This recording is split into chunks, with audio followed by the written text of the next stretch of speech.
जय श्री श्याम भक्तों, पुरुषोत्तम मास का महीना बड़ा पावन महीना चल रहा है और पुरुषोत्तम मास की आप सभी को खूब खूब बधाई हो। पुरुषोत्तम मास में हम जितने भी अच्छे कर्म करते हैं उसका अधिक फल मिलता है, क्योंकि इसे अधिक मास भी कहते हैं। आप पाप करेंगे तो भी अधिक मिलेगा, आप पुण्य करेंगे तो भी अधिक मिलेगा। तो इससे अच्छा है कि हम पुण्य अच्छा कर लें, पाप ना करें। बोले विष्णु भगवान की जय। मेरा आपकी कृपा से सब काम हो रहा है। मेरा आपकी कृपा से सब काम हो रहा है। करते हो तुम कन्हैया मेरा नाम हो रहा है। करते हो तुम कन्हैया मेरा नाम हो रहा है। मेरा आपकी कृपा से सब काम हो रहा है। मेरा आपकी कृपा से सब काम हो रहा है। 14वां अध्याय। श्री नारायण जी बोले, राजा इसी प्रकार चिंताग्रस्त रहता था कि एक समय वाल्मीकि ऋषि उसके यहाँ आए। राजा ने जल्दी से उठकर भक्ति सहित उनके चरणों में नमस्कार किया। तब वाल्मीकि ऋषि राजा को शांत देखकर कहने लगे, हे राजन, तेरे मन में जो कुछ भी चिंता हो वह तुम बिना संकोच कहो। क्या बात है? दृढ़ धनवा ने कहा, महाराज, आपके चरणों की कृपा से सब सुख है, परंतु हे ब्राह्मण, एक बड़ा भारी संदेह मेरे मन में है। सो उस वन के तोते के मुख से लगे हुए शूल को आप दूर करिए। वाल्मीकि ऋषि राजा के यह वचन सुन बोले, हे राजन, पूर्व जन्म में तुम द्रविड़ देश के ब्राह्मण के घर में त्राम पत्र के किनारे उत्पन्न हुए थे। सदैव तुम्हारा नाम था। तुम धार्मिक, सत्यवादी, जितना मिले उतने में संतुष्ट रहने वाले थे। तुम्हारी स्त्री उत्तम गुणों वाली गौतम ऋषि की पुत्री गौतमी नाम से विख्यात थी। गृहस्थाश्रम के धर्म में चलने वाले सुदेव को कितना ही काल व्यतीत हो गया, परंतु उनके संतान नहीं हुई। एक दिन आसन पर बैठा हुआ अपनी स्त्री से सेवा कराता हुआ थका हुआ वह ब्राह्मण कहने लगा, हे सुंदरी, संसार में पुत्र से परे कोई सुख नहीं है, क्योंकि तप दान से उत्पन्न पुत्र परलोक में सुख देते हैं। शुद्ध वंश में उत्पन्न हुई संतति इस लोक और परलोक में सुख देती है। उस श्रेष्ठ संतति को मैं प्राप्त न कर सका तो मेरा जीना ही वृथा है। मैंने उसे वेदाध्ययन नहीं कराया, न उसका विवाह आदि किया, अतः मेरा जन्म वृथा है। इसलिए मेरी मृत्यु शीघ्र ही हो जाए तो अच्छा है। मुझको आयु प्रिय नहीं है। इस प्रकार अपने पति के वचनों को सुनकर वह सुंदरी के मन में अत्यंत दुख हुआ और बोली, हे प्राणेश्वर, ऐसा तुम वाक्य मत कहो। तुम्हारे जैसे वैष्णव्य शूरवीर कभी निराश नहीं होते हैं। हे प्रिय, आप सत्य धर्म में तत्पर रहें। आपने तो स्वर्ग जीता है।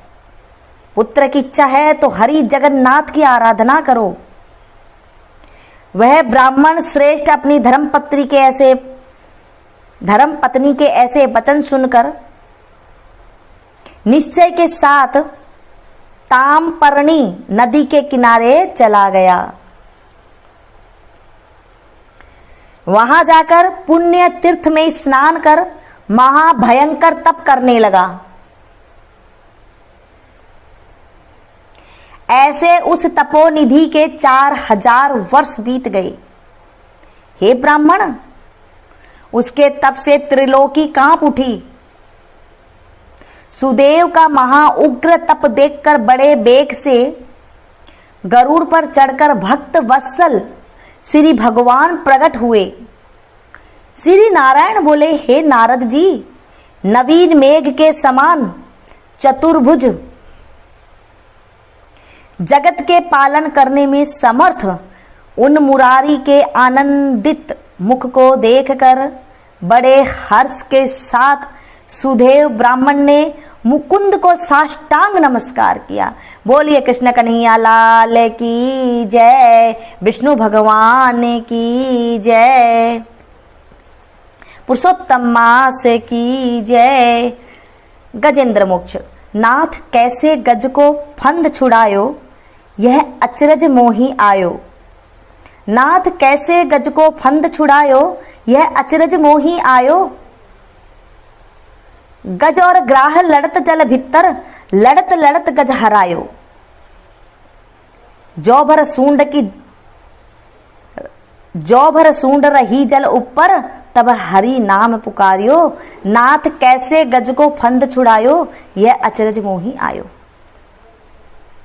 सबरी के बेर सुदामा के तंदुल, रुचि रुचि भोग लगायो। दुर्योधन की मेवा त्यागी, साग विदुर घर खायो। नाथ कैसे गज को फंद छुड़ायो, यह अचरज मोही आयो। बैठ पाताल काली नाग नाथ्यो, फण पर नृत्य करायो।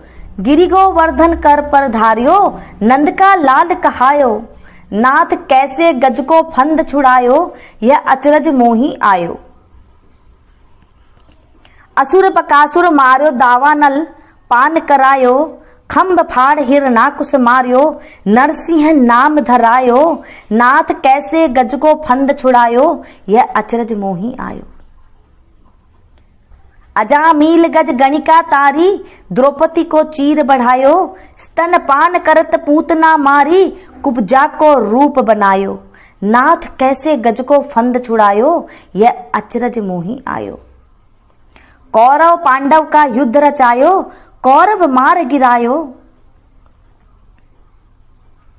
कौरव पांडव का युद्ध रचायो, कौरव मार हटायो। दुर्योधन का मान घटायो, मोही भरोसा आयो। नाथ कैसे गज को फंद छुड़ायो, यह अचरज मोही आयो। सब सखियां मिल बंधन बांधियो, रेशम गांठ बंधायो। छूटे नहीं राजा जी का कंगन, कैसे गोवर्धन उठायो। नाथ कैसे गज को फंद छुड़ायो, यह अचरज मोही आयो। योगी जाको ध्यान धरत है, ध्यान धरत नहीं आयो। योगी जाको ध्यान धरत है, ध्यान धरत नहीं आयो। सूर श्याम प्रभु तुम्हारे मिलन को, यशोदा की धेनु चरायो। नाथ कैसे गज को फंद छुड़ायो, यह अचरज मोही आयो। बोले विष्णु भगवान की जय। गजेंद्र मोक्ष का पाठ करने से घर में कोई भी संकट आए, कोई भी दिक्कत आए, तो आप ये गजेंद्र पाठ का पाठ कर सकते हैं। किसी गर्भावस्था में स्त्री को अगर उसके दर्द ज़्यादा हो रहा हो, तो आप उसे गजेंद्र मोक्ष का पाठ सुनाइए, उससे भी उन्हें काफ़ी लाभ मिलता है। ये थी छोटी सी जानकारी। पसंद आए तो प्लीज़ एक लाइक ज़रूर दें। इसे ज़्यादा से ज़्यादा अपनों के साथ शेयर कीजिएगा। जैसे मैं आपको कथा सुना रही हूँ और आप लोग ज़्यादा से ज़्यादा सुन रहे हैं, तो मुझे भी उसका पुण्य की प्राप्ति हो रही है। जब आप इसे ज़्यादा से ज़्यादा सुनाएंगे, लोगों के पास ज़्यादा से ज़्यादा इस कथा को शेयर करेंगे, तो इससे आपके पुण्य की प्राप्ति होगी। क्योंकि हमारे कथा में लिखी हुई है कि जब हम किसी को अच्छी चीज़ बताते हैं, तो उसका 16वां हिस्सा पुण्य का हमें अपने आप घर बैठे मिल जाता है। तो आप ये काम जरूर करें, क्योंकि पुरुषोत्तम मास चल रहा है। इसमें जितने भी हम अच्छे कर्म करेंगे, हमारे साथ अच्छा ही होगा। ये अधिक नाम से जाना जाता है, तो अधिक मास में जब हम जो भी काम करते हैं, वो अधिक ही होता है। इसे ज़्यादा से ज़्यादा लोगों को सुनाएं और आप धर्म कमाएं। ये थी छोटी सी जानकारी। मिलती हूँ फिर से एक नई जानकारी के साथ और नई कथा के साथ। तब तक आप लोग देखते रहिए मीनू संगीत। और आज है 14 तिथि। 14 तिथि को आप अचार मुरब्बा दान कर सकते हैं पुरुषोत्तम मास के निमित्त, और उसके बाद आप जिसको ज़रूरत हो वहाँ पर इसे दे सकते हैं। पहले तो अभी अपने परिवार में किसी को देखें, उसके बाद अपने अड़ोस पड़ोस में किसी को देखें, कोई गरीब आदमी को देखें, नहीं तो आप मंदिर में देकर भी, कोई नहीं मिलता है तो मंदिर में देकर भी आप आ सकते हैं। पुरुषोत्तम मास का महीना चल रहा है दोस्तों, 1 करें 2 करें, जितना आपकी मर्जी है इतना आप करें। 100 शेयरी कर सकती हैं, नहीं है तो आप जो मैंने आपको 33 चीज़ें बताई है वो आप दान दे सकते हैं। मिलती हूँ फिर से एक नई वीडियो में। Thank you.